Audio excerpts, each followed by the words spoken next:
On this video review, I am reviewing the Yonex Astrox 77.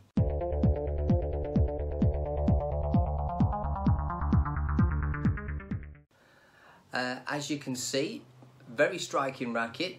It's got like a lime green on one side and this beautiful sort of dark colour with the sort of starry design on the other side. This is a 4U G4 and apparently there is a 3U model also available, but I've not had the opportunity to try that. So what can I tell you about this racket? Well, the Astrox series is relatively new. It is supposed to be the power series for Yonex, and I'm not quite sure where the technology lies with this, but it's a pretty nice racket. As you can see, it is pretty stiff, and whilst I wouldn't say it was head heavy, there is definitely weight in the head, which is probably why it's all related to the sort of power series, but it's certainly not as heavy as some of the other models from Yonex, like the Voltric 8T or the Z-Force 2.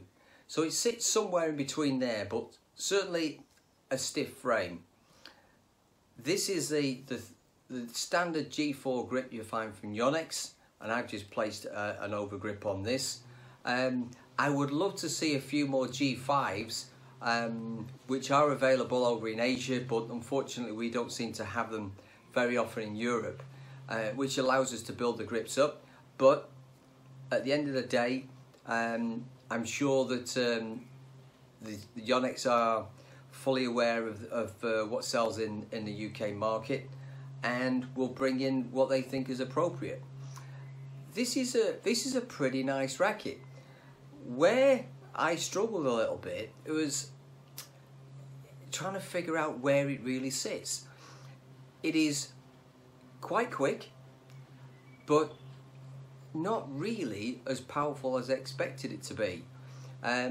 So it makes me wonder whether this 4U version really sits more with a defensive type of player or counter hitter that that has that style of game.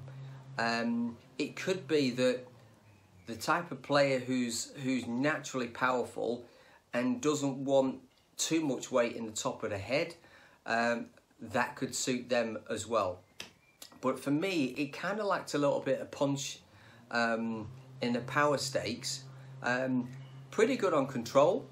On the fast and flat stuff, it was fast enough. Defense wise, it was fast enough.